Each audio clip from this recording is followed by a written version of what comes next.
Hello YouTube family, welcome to Sugan's home. இன்னைக்கு ஒரு யூஸ்ஃபுல்லான கிச்சன் டிப்ஸ் தான் ஷேர் பண்ணியிருக்கேன். இந்த 5 கிச்சன் டிப்ஸ் தெரிஞ்சால் போதுங்க, நீங்கள் வீட்டில் இருக்கிற எந்த பொருளுமே தூக்கி போட மாட்டீங்க. ரொம்ப யூஸ்ஃபுல்லான டிப்ஸ். வீடியோவை ஸ்கிப் பண்ணாமல் லாஸ்ட் வரைக்கும் பாருங்கள். எப்போவுமே இந்த மிக்சர் ஜார்லாம் நமக்கு டஃப் கொடுக்கும்ல, அது கூட ஈஸியாக வீட்லேயே எல்லா வேலையும் முடிச்சிடலாம்.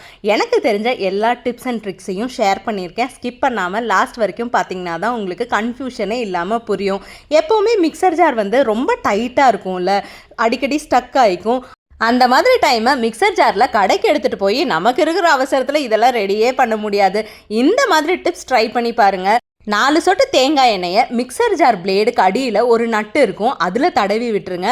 அதுக்கப்புறம் பிளேடு கொஞ்சம் நல்லாவே லூஸ் கொடுத்துரும். பின்பகுதியை திருப்பிட்டு வேஸ்லின் இல்லைனா பயோலினை கொஞ்சோண்டு அப்ளை பண்ணி ஒரு 10 நிமிஷம் விட்டுருங்களேன். அப்புறம் பிளேடெல்லாம் லூஸ் ஆகிடும், ஸ்டக் ஆகிற ப்ராப்ளமே இருக்காது.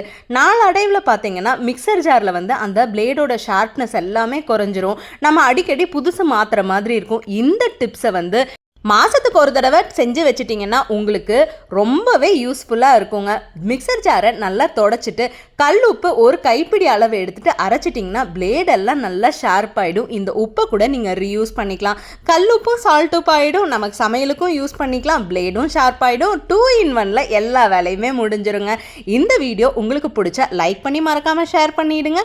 இந்த உப்பை நார்மலாக நம்ம சமையலுக்கு கூட பயன்படுத்திக்கலாம். இந்த உப்பெல்லாம் நம்ம வீண் பண்ண போகிறதில்ல. இந்த டிப்பும் ரொம்ப யூஸ்ஃபுல்லாக இருக்குங்க.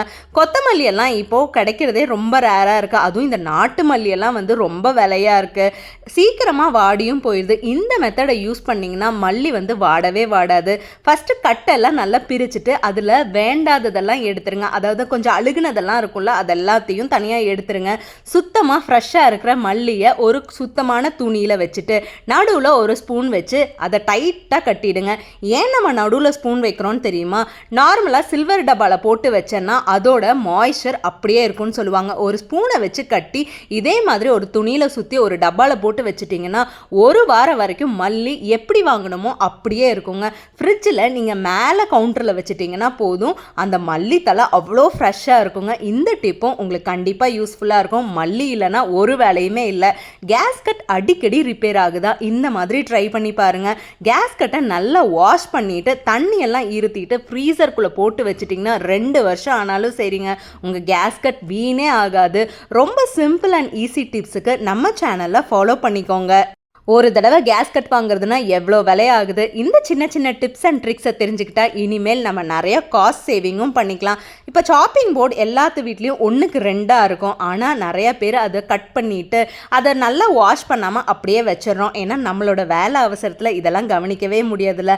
நான் நம்ம யூஸ் பண்ணாத சாப்பிங் போர்டை எடுத்து ஒரு ஸ்பூன் பேக்கிங் சோடா, காஃபி பவுடரை போட்டு நல்லா தடவி விட்டுருங்க. எல்லா பக்கமுமே படணும், ஃப்ரண்ட்டு பேக்குன்னு எல்லா பக்கமுமே தடவி விட்டுருங்க. இதை நீங்கள் மாசத்துல ஒரு நாள் பண்ணாலே போதும், அதோட ஃப்ரெஷ்னஸ் அப்படியே இருக்குங்க. ஸ்க்ரப்பரை மட்டும் நினச்சிட்டு எல்லா பக்கமும் படுற மாதிரி நல்லா தேய்ச்சி விட்டுருங்க.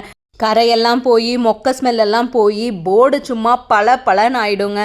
இந்த மாதிரி சின்ன சின்ன டிப்ஸ் அண்ட் ட்ரிக்ஸ் தெரிஞ்சதுன்னா நம்ம எதையுமே வீண் பண்ணாமல் எல்லா பழைய பொருட்களும் எப்போவுமே புதுசு மாதிரி ஜொலிக்கும். இப்போ கழுவி காமிக்கிறேன் பாருங்கள், அழுக்கெல்லாம் போய் புதுசு மாதிரி போர்டு அவ்வளோ பலன்னு மின்னும், எந்த கவிச்சி ஸ்மெல்லுமே இருக்காது. இதுக்கப்புறம் ஒரு சின்ன ப்ராசஸ் இருக்குங்க. இந்த போர்டை நம்ம நல்லா தொடச்சிட்டு டைம் இருந்தால் வெயிலில் காட்டி வச்சுருங்க. அப்படி இல்லைன்னா நல்லா தண்ணியெல்லாம் சுத்தமாக தொடச்சி எடுத்துகிட்டு ஒரே ஒரு சொட்டு தேங்காய் எண்ணெய் போட்டு 2 சைடும் அப்ளை பண்ணிவிட்டு ஒரு 10 நிமிஷம் வெளியில் வச்சுட்டு நீங்கள் ரெகுலராக வைக்கிற இடத்துல வச்சு பாருங்கள், போர்டு பழைய போர்டு போய் புது போர்டு மாதிரி வந்துடும். எந்த பொருளுமே வீண் பண்ணாமல் வீட்டில் இருக்கிற பொருளை வச்சே சிம்பிளான டிப்ஸ் அண்ட் ட்ரிக்ஸ் தெரிஞ்சால் போதுங்க. நம்ம வேண்டான்னு தூக்கி போடுற முட்டை ஓட்டில் இவ்வளோ விஷயம் இருக்கான்னு தெரிஞ்சாலே அவ்வளோ ஷாக் ஆகிடுவீங்க. முட்டை ஓடெல்லாம் கொஞ்சம் கலெக்ட் பண்ணி வச்சுருக்கேன். இதை நல்லா வாஷ் பண்ணிவிட்டு வெயிலில் காய வச்சிடணும். இதை நல்லா வாஷ் பண்ணால் அதில் இருக்கிற அந்த மொக்க ஸ்மெல்லு, அந்த கவிச்சி ஸ்மெல்லு எல்லாமே போயிடுங்க. அதை மிக்சர் ஜாரில் போட்டுட்டு 2 ஸ்பூன் ஏதாவது ஒரு டிட்டர்ஜென்ட் பவுடர் போட்டுக்கோங்க. இந்த டிட்டர்ஜென்ட் பவுடர் போடுறதுனால பாத்திரங்களில் இருக்கிற கரை பிசுப்பு எல்லாமே வந்துருங்க. டிட்டர்ஜென்ட் வேண்டாம் அப்படின்னா நீங்கள் சபீனா கூட சேர்த்திக்கலாம். டிட்டர்ஜென்ட் போடும்போது அதோட வாசனை கூட நல்லாயிருக்கும். இது கூட 2 ஸ்பூன் சிட்ரிக் ஆசிட் மட்டும் போட்டு நல்லா ஃபைன் பவுடராக அரைச்சிருங்க. இந்த பவுடர் 1 மாதம் வரைக்கும் கெட்டே போகாதுங்க.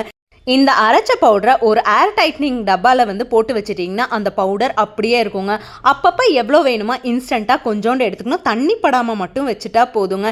இப்படி பிது பிதுன்னு தான் இருக்கும். ஒரு டப்பாவில் போட்டு வச்சுட்டு அளவாக எவ்வளோ வேணுமோ அவ்வளோ மட்டும் எடுத்துகிட்டு கரை இருக்கிற பக்கம் போட்டு தேய்ச்சி பாருங்கள், பல பலன்ட்டு இருக்கும். இந்த எக்ஷெல் பவுடரை நார்மலாக நம்ம வெசல் வாஷிங் லிக்விட் இருக்கு இல்லையா, அது கூட சேர்த்து கூட தேய்ச்சிக்கலாங்க. கரை இருக்கிற பகுதியில் போட்டு தேய்ச்சிங்கன்னா இன்ஸ்டண்ட்டாக ஒரு க்ளோ கிடைக்கும். பாத்திரத்தில் இருக்கிற பிசு பிசுப்பு கரை எல்லாமே போய் பழைய பாத்திரங்களில் புதுசாக ஜொலிக்குங்க. சில்வர் பாத்திரம், அலுமினிய பாத்திரம் எல்லாத்துக்குமே இது யூஸ் பண்ணலாம். கொஞ்சம் தேய்ச்சதுக்கு எவ்வளோ பளிச்சுன்னு ஆயிடுச்சு பாருங்கள். ரொம்ப அழுத்தம் கொடுத்தலாம் தேய்க்க வேண்டியதில்லை. சும்மா லைட்டாக வச்சு தேய்ச்சாலே போதும், இன்ஸ்டண்ட்டான க்ளோ கிடைக்கும். இந்த டிப்ஸ் உங்களுக்கு பிடிச்சா லைக் பண்ணுங்கள், ஷேர் பண்ணுங்கள். மறக்காமல் பாத்திரம் தேய்க்கும் போது கஷ்டப்படுற உங்கள் ஃப்ரெண்ட்ஸுக்கு இந்த வீடியோவை அனுப்பிச்சுட்டிங்கன்னா அவங்களுக்கும் யூஸ்ஃபுல்லாக இருக்கும். எனக்கு தெரிஞ்ச டிப்ஸ் அண்ட் ட்ரிக்ஸ் எல்லாம் இந்த வீடியோவில் ஷேர் பண்ணியிருக்கேன். மேக்ஸிமம் இந்த கரை பிரச்சனை தான் நிறைய பேருக்கு இருக்கும். அதுவும் இந்த ஹோம் மேக்கருக்கு இந்த கரை எடுக்கிற பிரச்சனையெல்லாம் ரொம்ப தலைவலியான வேலைங்க.